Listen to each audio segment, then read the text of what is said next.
The fourth thing you can do, and this is important to get you over your nerves, is develop a solid opener. Once when I was teaching at a college, the advanced acting class at the end of the semester invites all the faculty to watch their auditions, just like professional auditions.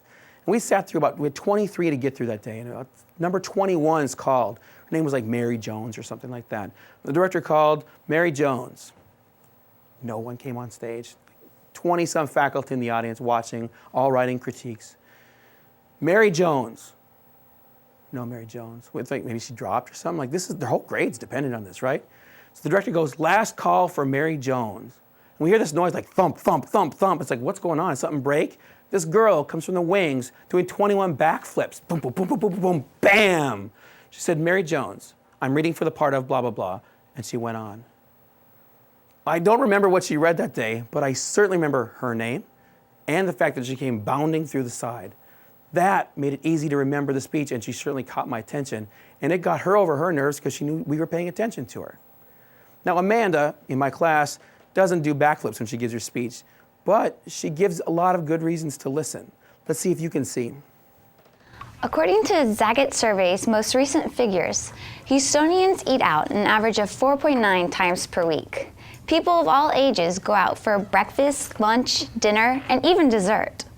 Having grown up in a family that dines out frequently, I am an expert on the many aspects of eating out.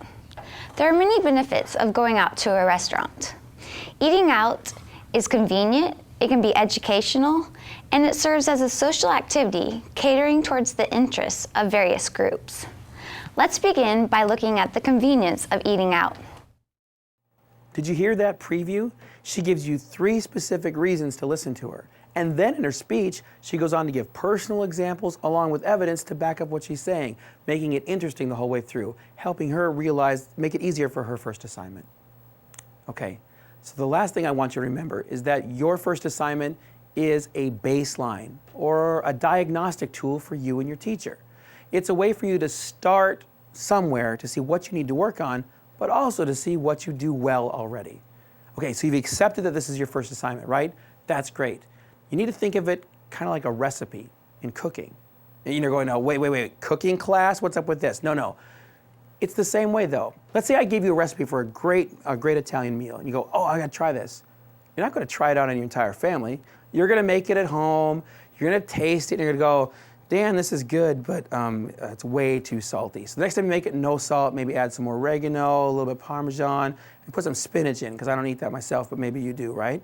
And then it's like fabulous. And when you get it right, you go show your family at a holiday or a gathering or something like that. Same thing is true with speeches.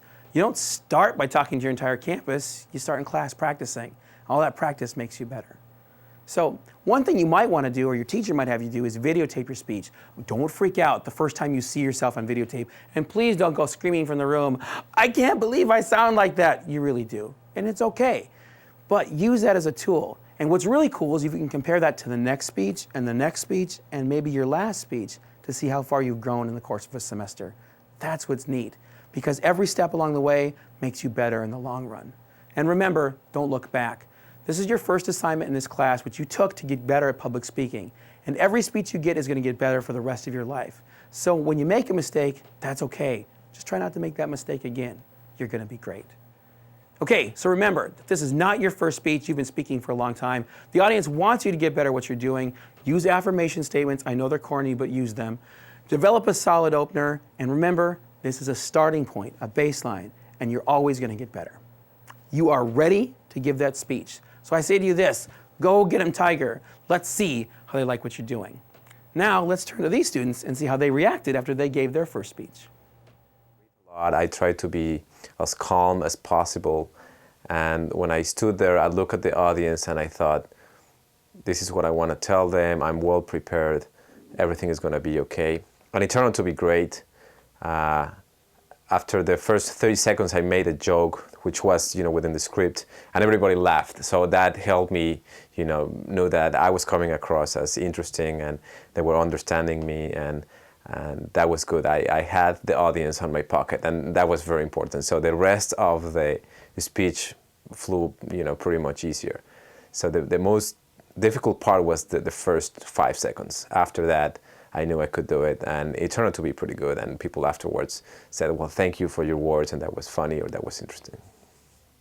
I think it's just trusting my speech. I think it's knowing the material well enough that I've done this. This is a normal feeling that I'm gonna have, and I think it gives me a little extra, even maybe being silly and having that adrenaline that starts pumping like right before, and you get up there and you have all those people, and I know that it's gonna be like this the rest of my life. So you're gonna have people watching you make speeches, and so you've got to get used to that, and so that pretty much takes care of the butterflies. But then, like right after the first couple of lines, I'm usually okay. Like I just have to get out the first few lines, and then I start feeling more comfortable, and I kind of start to feel a flow. And I try not to let my stumbles get to me too much. Like, it's really hard. Like when I like one time I got lost in my note cards, so I had to just go off my PowerPoint presentation, but I think I kind of handled it well. Like, I just kind of went with it. You know, I figured the speech has started. It's not like I can go back and change any of it. I'm just going to go with what I have now and make the best out of it. Because I actually felt like it wasn't that difficult as I thought it was going to be in the first place, because public speaking is the #1 fear of people, is what they tell me.